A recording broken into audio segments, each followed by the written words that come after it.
नमस्कार, विबोध एकेडमी में आपका स्वागत है। आज नेट जेआरएफ की जो रिवीजन क्लासेज हम लेकर आते हैं उसमें हम अगली क्लास लेकर आए हैं। भाई अति महत्वपूर्ण टॉपिक है ये। आप लोगों को यहाँ से एक प्रश्न अवश्य मिलेगा और मिलेगा भी तो ये लगाओ आप कि बहुत कम बच्चों का ठीक होगा भाई ये टॉपिक। अब देखो, भाषा की उत्पत्ति के सिद्धांत हमारा जो आज का अध्ययन का विषय है, भाषा की उत्पत्ति के सिद्धांत। अब देखो, विभिन्न विद्वानों भाषा क्या है, पहले तो इस बात पे विवाद था। विभिन्न विद्वानों ने अपनी अपनी परिभाषाएं दी कि भाषा भाई यहाँ एक दूसरे के विचारों को समझने का साधन है या ध्वन्यात्मक शब्दों द्वारा विचारों का प्रकटीकरण है।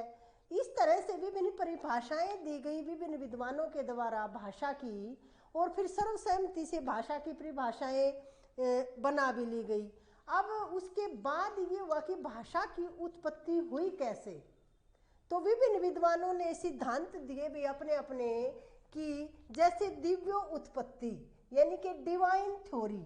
अब ये दिव्य उत्पत्ति, ये प्राचीन धर्म ग्रंथ जो है हमारे, वो कहते हैं कि ये तो दिव्य उत्पत्ति है, भगवान की ही देन है भाषा। तो इसमें कोई ये नहीं है कि भी हम बता सकें कि भाषा की उत्पत्ति कैसे हुई या सबसे पहले कौन बोला, ये सब है ही नहीं, ये तो भगवान की ही उपज है। अब देखो, संकेत थ्योरी, एग्रीमेंट थ्योरी दी अगला सिद्धांत। पहला सिद्धांत तो क्या था भाई, दिव्य उत्पत्ति। फिर दूसरा आया भाई संकेत यानी कि एग्रीमेंट थ्योरी दी रूसो ने कि संकेत, पहले हम संकेतों के द्वारा बोलते थे, धीरे धीरे संकेतों से ही भाषा बन गई, रूसो ने ये कहा। उसके बाद फिर तीसरे नंबर पे आया भी रणन यानी कि डिंग डोंग थ्योरी। प्लेटो, हेस व मैक्स मूलर ने कहा कि जैसे दो चीजें संपर्क में आई और वो ध्वनि निकली, उससे फिर भाषा आई। यानी कि जो रणन थ्योरी के द्वारा ही भाषा की उत्पत्ति हुई है, इन्होंने कहा, किसने? प्लेटो, हेस और मैक्स मूलर ने। और फिर आया भाई इंगित यानी कि गेस्चर थ्योरी दी डॉक्टर रॉय ने। और फिर धातु सिद्धांत यानी कि रूट थ्योरी। और उसके बाद फिर ये 8 सिद्धांत है भाई, धातु थ्योरी, रूट थ्योरी दी भी हेज और मैक्स मूलर ने। और फिर श्रम ध्वनि, यो हे हो थ्योरी, ये भी पूछी जाती है भाई नेट वगैरह में, तो ये नवारे ने दी। और फिर उसके बाद संपर्क यानी कि कॉन्टेक्ट थ्योरी, कि एक दूसरे से कॉन्टेक्ट की जरूरत हुई तो हमें भाषा की, अब किसी से संपर्क हम कैसे करेंगे, भाषा के द्वारा ही तो करेंगे। तो संपर्क थ्योरी दी भी जी रेवेज ने। और उसके बाद फिर समन्वय थ्योरी दी भी हेनरी स्वीट ने।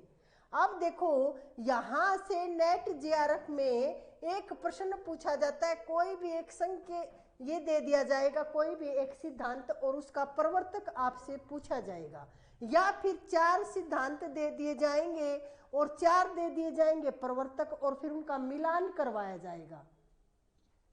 तो इस तरह से हमें भाषा की उत्पत्ति के ये सिद्धांत दे चल रहे थे भाई, विभिन्न विद्वानों ने दिए कि ये भाषा की उत्पत्ति ऐसे हुई ऐसे हुई।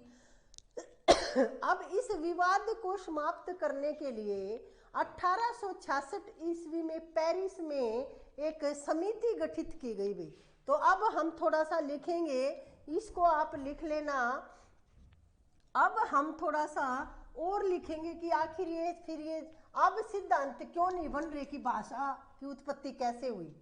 तो अब देखो, हर आदमी ने अपने अपने विचारानुसार सिद्धांत बनाए कि भाषा की उत्पत्ति इस तरह से हुई है, और फिर उन्हें अपने सिद्धांत को और लोगों के सामने रखा। किसी ने सहमति प्रकट की, किसी ने असहमति प्रकट की। फिर अंत में ये सब कुछ चला हुआ था। उसी दौरान 1866 ईस्वी में पेरिस में भाषा विज्ञान की एक समिति बनती है भाई।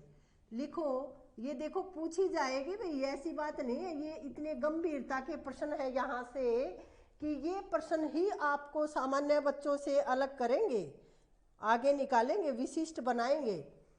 तो ये जो है 1866 ईस्वी में भाषा विज्ञान समिति का गठन किया गया भाई। अब भाषा विज्ञान समिति का गठन किया गया और कहाँ किया गया? पेरिस में किया गया भाई। और पेरिस फ्रांस की राजधानी है। आप सबको पता है कि फ्रांस में यानी कि पेरिस में इस समिति का गठन किया गया। और इस समिति का नाम था भाई, जो ये समिति थी इसका नाम था ला सोसाइटे। देखो क्योंकि पेरिस में था तो नाम भी अजीब है भाई, दी लिंग्विस्टिक।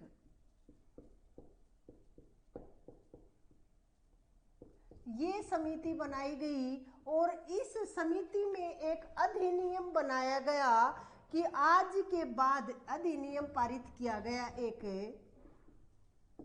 और इस अधिनियम के बाद निर्देश दिए गए कि आज के बाद यानी कि 1866 के बाद कोई भी भाषा की उत्पत्ति या विश्व भाषा निर्माण की चर्चा नहीं करेगा। इसके विकास के बारे में कुछ चर्चा करो, इसके बारे में चर्चा करने की जरूरत नहीं है। तो इस 1866 में क्या किया गया, भाषा विज्ञान समिति के द्वारा निर्देश दिए गए कि अब कोई भी भाषा निर्माण और